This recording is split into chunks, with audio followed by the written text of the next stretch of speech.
Hello বন্ধুরা, কেমন আছো সবাই? আশা করছি সকলে ভালো আছো। প্রিয় বন্ধুরা, আজকে তোমাদের জন্য নিয়ে এলাম আরও একটি নতুন গল্প। আশা করছি তোমাদের দাঁড়িয়ে যাবে, তাই ভিডিওটা শুরু থেকে শেষ পর্যন্ত দেখো। ছোট কাকি বৌদিকে খুঁজতে গুদাম ঘরে চলে এসেছে। আমি বৌদির সাথে আছি। কাঠের ফাঁক দিয়ে দেখতে পেলাম ছোট কাকি এদিক ওদিক বৌদিকে খুঁজল। তারপর বৌদিকে না দেখে বেরিয়ে গেল। ছোট কাকির পায়ের আওয়াজ মিলিয়ে গেল। বৌদি বলল, দেখেছ ঠাকুরপো, আর একটু হলে ধরা পড়ে গেছিলাম। ধরা পড়লে কি কেলেঙ্কারি হতো বুঝতে পারছ? সত্যি বলতে আমিও ভীষণ ভয় পেয়ে গেছিলাম। কিন্তু বৌদিকে অভয় দিয়ে বললাম, কি যে বল না বৌদি, যে জায়গায় আমরা দুজন আছি, কাকিমা কেন, কাকিমার বাপ আসলেও আমাদের কখনো খুঁজে পেত না। এখন তুমি তাড়াতাড়ি বাড়ি ফিরে যাও, আমি কিছুক্ষণ পরে আসছি। বৌদি কাপড় আর চুল ঠিক করে গুদাম ঘর থেকে বেরিয়ে গেল। বৌদির চলে যাওয়ার পর গুদাম ঘরটা আরেকটু ভালো করে পর্যবেক্ষণ করলাম। রান্নার কাঠের পাশাপাশি অনেক পুরাতন জিনিস আছে এই গুদাম ঘরে। একটা ভাঙ্গা খাটও দেখতে পেলাম। গুদাম ঘরের এক কোণায় পড়ে আছে। খাটটা মাটিতে নামিয়ে কন্ডিশন দেখার চেষ্টা করলাম।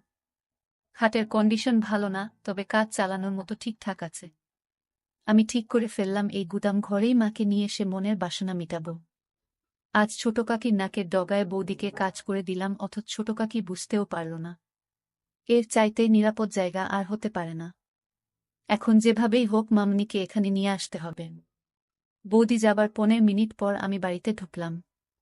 এই সময়টা বাড়ির সামনের লনে হাঁটাহাঁটি করলাম। তাড়াহুড়োয় মনের খায়েশ মিটল না। সকালে স্নানের সময় মাকে দেখার পর থেকে একটা ঘোরের মধ্যে ছিলাম। মা ছেলের স্বাভাবিক সম্পর্ক বারবার ভুলে যাচ্ছিলাম। পূজনীয় মাকে এক অপ্সরা নারী ছাড়া কিছুই চিন্তা করতে পারছিলাম না। নিজেকে থামাবার শত চেষ্টা যেন বিফল হয়ে যাচ্ছিল বারবার। আজ সকালে বড় কাকার কিছু অতিথি আসার কথা ছিল।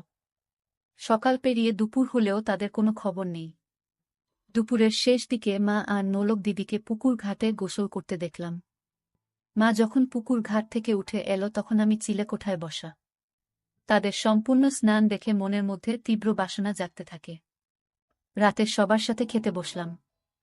আমাদের খাওয়া মাঝামাঝি হলে শুনতে পাই কিছু অতিথি এসেছে। বড় কাকার যে বিজনেস পার্টনারদের আজ সকালে দেখা করার কথা ছিল, এরা হলেন তারা। এনারা সকালে এসে পৌঁছাতে পারেননি কারণ রাস্তায় নাকি গাড়ি খারাপ হয়ে যায়। সেটা ঠিক করে রওনা দিতে একটু দেরি হয়ে যায়, ফলে তারা গাজীপুরের জ্যামে আটকা পড়ে। কিন্তু অসময়ে আসায় বড় কাকা তাদের সাথে এখন বৈঠক করতে পারবেন না। তাদের জন্য আজ রাতে থাকা খাওয়ার ব্যবস্থা করতে বললেন। কাজ হবে সকালে। অনাকাঙ্ক্ষিত এই অতিথিদের থাকার ব্যবস্থা করতে গিয়ে একটা ঘর কম পড়ে গেল। ঠিক হলো আজ রাতের জন্য আমি অন্য কোনো ঘরে ঘুমাব। আমি মনে মনে মামনি বা বৌদির সাথে ঘুমানোর প্রার্থনা করতে থাকলাম। কিন্তু শুনতে পাই মা আর আমাকে এক ঘরে থাকতে হবে। খাওয়া শেষ করে রাত কাঁচা থাকতে আমি ঘরে চলে গেলাম। নিজেকে স্বাভাবিক রাখার চেষ্টা করছিলাম। কোনোভাবেই নিজের ভেতর ওসব জাগতে দিতে চাচ্ছিলাম না। মায়ের সাথে আগে অনেক থেকেছি, ঘুমিয়েছি অনেক রাত। তবে আজ রাতের ব্যাপার আলাদা। জ্বরের রাতের পর থেকে কিছু একটা বদলে গেছে আমার ভেতরে। স্বাভাবিক সম্পর্ক চিন্তা করতে পারছি না কেন যেন। মা হাতের কাজ শেষ করে ঘণ্টাখানেক পর ঘরে আসলো। আমি মোবাইল ঘাঁটছিলাম। মা এসে কাপড় নিয়ে বাথরুমে চলে গেল। কিছুক্ষণ পর একটা নতুন শাড়ি পরে বের হল। মায়ের রূপ দেখে আমার নিজের উপর নিয়ন্ত্রণ রাখা আরও কঠিন হয়ে পড়ে। নিজের ভেতরের এক পাশবিক পুরুষ সত্তা জেগে উঠতে থাকে। সে সত্তা মায়ের রূপের মধু আমার চোখ দিয়ে নিংড়ে নিতে থাকে। সন্তান সত্তা আর পুরুষ সত্তার ভেতর এক যুদ্ধ চলতে থাকে। আমার হাতে মোবাইল দেখে মা বলল, রাত জেগে আর মোবাইলে ঘাঁটিস না, ঘুমিয়ে পড়ো। নতুন শাড়িতে মাকে অসম্ভব সুন্দরী লাগছিল। কিন্তু এ সময়ে শাড়ি বদলানোর কারণ বুঝতে না পেরে মাকে প্রশ্ন করি, এ সময় শাড়ি বদলাতে গেলে যে? আর বলিস না, তোর বড় কাকি থালা বাসন ধুতে গিয়ে শাড়িতে তরকারি ফেলে দিল। ওই শাড়ি তো আর পরে থাকতে পারি না। এই শাড়িতে তোমাকে অনেক সুন্দর লাগছে মা। ওমা, তাই নাকি? এটা তো অনেক পুরাতন শাড়ি। শাড়িটা কে পরেছে দেখতে হবে না? আমার মা তো বিশ্বের সেরা সুন্দরী। তোমাকে সব কাপড়েই সুন্দর লাগে। মা পাশে এসে বসল। আজ হঠাৎ মাকে এত সুন্দরী লাগছে কেন? কোনো মতলব আছে নাকি? মতলব আছে, এবং সেটা খুব ঘৃণিত। আমি পেটের কথা পেটে রেখে বললাম, কি মতলব থাকতে পারে তুমিই বলো। সেটা তুই ভালো জানিস বাপু। দেখি আমাকে শুতে দে। সারাদিন হাড়ভাঙ্গা খাটুনি গেছে। হ্যাঁ, সে তো হবেই। বাড়িতে যতজন লোক সবার জন্য রান্নার কাজ করতেই তো বেলা শেষ হয়ে যায়। চাকরের কি দরকার? নিজেরাই তো সব কাজ নিতে পারি। হ্যাঁ, তাই তো। বউগুলোকে বিনে পয়সায় চাকরের মতো খাটাতে পারলে তো কাকাদের লাভই। তুই কাকাদের উপর খেপলি কেন রে? খেপলাম কোথায়? তোমার পা টিপে দেব মা? ওমা, আমার ছেলের সুমতি হলো দেখছি। এই তুই সত্যি করে মতলবটা বলতো। আহ মা, তুমি তখন থেকে কি মতলব মতলব শুরু করলে বলো তো? বলা নেই কওয়া নেই আমাকে সুন্দরী বলছিস, হুট করে আমার সেবা করতে চাচ্ছিস। ব্যাপারটা কি? ব্যাপার কিছু না। আমি জ্বরে পড়লে তুমি সেবা করেছিলে, সেখানে তোমার কি মতলব ছিল বলো শুনি? ওমা, মতলব থাকবে কেন? তুই আমার ছেলে, তোর অসুখে সেবা করব না আমি? তুই ছাড়া আমার আর আপন কে আছে? আমিও তো তাই বলছি। তুমি ছাড়া আমার আর আপন কে আছে? তোমাকে যে অসম্ভব ভালোবাসি। মা ইমোশনাল হয়ে পড়ে আমার কথা শুনে আমাকে ধরে কাঁদতে শুরু করে। মায়ের ছোঁয়া পেয়ে এ সময় পরাজিত হয় আমার সন্তান সত্তা। তখন আমি এক অন্য আমি হয়ে যাই। তীব্র লালসায় মাকে ধরি। কিছুক্ষণ পর মা আমাকে ছেড়ে দিয়ে আমার কপালে, গালে হামি দিতে থাকে। মায়ের চোখে কান্নার জল। আমি হাত দিয়ে মায়ের চোখের পানি মুছে দেই। মাকে বলি, তোমার জন্য আমি আছি মা।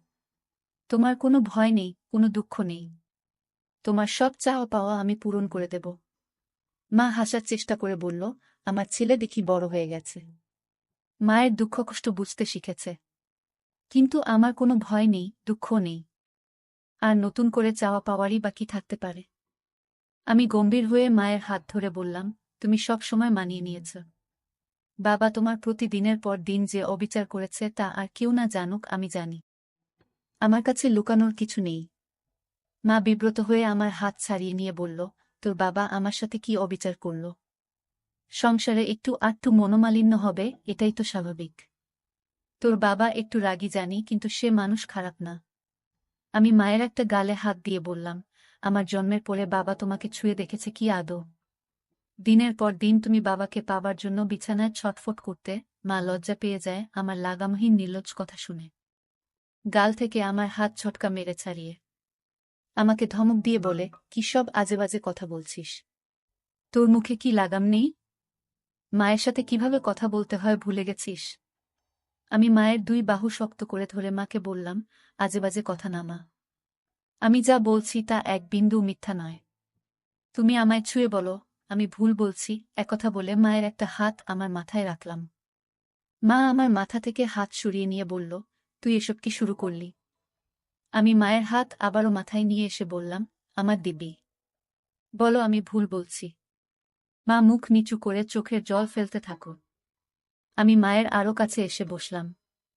দু হাতে মায়ের গাল ধরে মায়ের মুখ উঁচু করলাম। মায়ের চোখের জল আঙ্গুল দিয়ে মুছে দিয়ে মায়ের কপালে হামি দিলাম। মায়ের কপালে আমার কপাল ঠেকিয়ে বললাম, আমি আর তোমার ছোট হিমেল নেই মা। আমি তোমার দুঃখ দূর করার মতো যথেষ্ট বড় হয়েছি। আমি তোমাকে আর কখনো বাবার অভাব বুঝতে দেব না। কথা দিলাম তোমাকে। মা আমার দিকে বিস্ময়ে তাকিয়ে বলল, তুই কি বলতে চাচ্ছিস? তোর বাবা কিসের অভাব রেখেছে? আর তুই বাবার কোনো অভাব পূরণ করবি? এই অভাব, বলে আমি একটা হামি দিলাম। মা ঘটনা আকস্মিকতায় স্তব্ধ হয়ে যায়। যখন বুঝতে পারে আমি কি করছি, তখন আমাকে দু হাতে ধাক্কা দিয়ে ঠেলে সরিয়ে দেয়। তুই এটা কি করলি?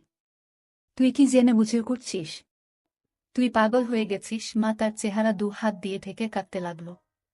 একটু পর মুখ তুলে আমার দিকে রক্তবর্ণ চোখ করে বলতে লাগল, দূর হ আমার চোখের সামনে থেকে। তোর মতো কুলাঙ্গার জন্ম দেওয়ার আগে আমার মরণ হলো না কেন? যদি জানতাম তুই বড় হয়ে এ কাজ করবি, তাহলে তোকে ছোটবেলাতেই গলা। মা কথা শেষ করার আগেই আমি মাকে আবার একটা দেই।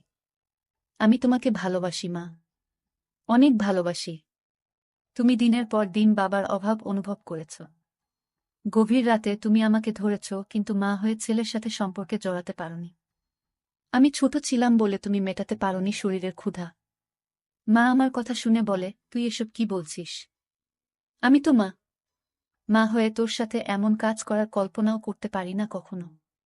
মায়ের কানে মুখ রেখে বললাম, আমাদের মা ছেলে সম্পর্কের বাইরেও একটা পরিচয় আছে মা। আমি পুরুষ আর তুমি নারী। তুমি এতদিন নিজেকে সংযত রেখেছ, নিজেকে সতী প্রমাণ করার চেষ্টা করেছ। কিন্তু কার জন্য? যে লোকটা তোমাকে মানুষ বলে গণ্য করে না তার জন্য। তুমি যদি নিজের জন্য একবার হলেও ভাবতে, তাহলে আজ তোমার জীবনে এত দুঃখ থাকত না, কখনো এত অবহেলায় থাকতে হতো না। মা আমার বুকে মাথা লুকিয়ে বলতে থাকে, কিন্তু তুই আমার ছেলে। আমি কখনো এত বড় পাপ করতে পারবো না। আমাকে ছেড়ে দে তুই। আমি নিজেকে আটকাতে পারছি না মা। তোমার পরশ পেয়ে আমি পাগল হয়ে গেছি। তুমি অপরূপ সুন্দরী। তোমার মায়া আমাকে পাগল করে দিচ্ছে। মা বলল, তুই এমন করিস না। তোর পায়ে পড়ি। আমাকে এত বড় পাপের ভাগিদার করিস না তুই।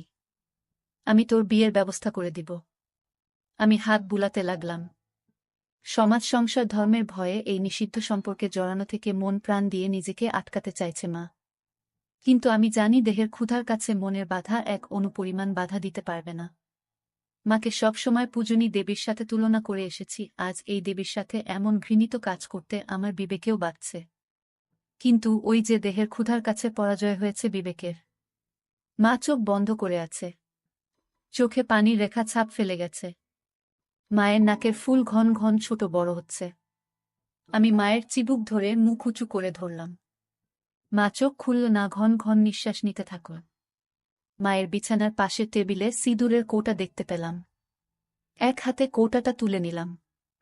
কৌটা থেকে সিঁদুর নিয়ে মায়ের ফাঁকা সিথিতে পরিয়ে দিতেই মা চোখ খুলে ফেলে। হিমেল, বাবা তুই কি করছিস এসব? সিঁদুর পরিয়ে দিলি আমায়? আর কোনো সংকোচ নয় মা। তোমায় সিঁদুর পরিয়ে নিজের বউ করে নিলাম। সিঁদুর পরালেই কেউ বউ হয় না। সমাজের সামনে অগ্নিকে সাক্ষী করে ৭ পাক ঘুরতে হয়। আজীবন সাথে থাকার প্রতিজ্ঞা করতে হয়। তুই আমাকে নিয়ে যা করতে চাচ্ছিস সেটা পাপ। তোকে বাধা দেবার ক্ষমতা আমার নেই। এ পাপ তুই করিস না বাপ আমার। আমাকে আর অসতী করিস না। আমি শাড়ির আঁচল তুলে মায়ের মাথায় ঘুমটা দিয়ে দিলাম। মার চোখ অশ্রুতে টলটল করছে।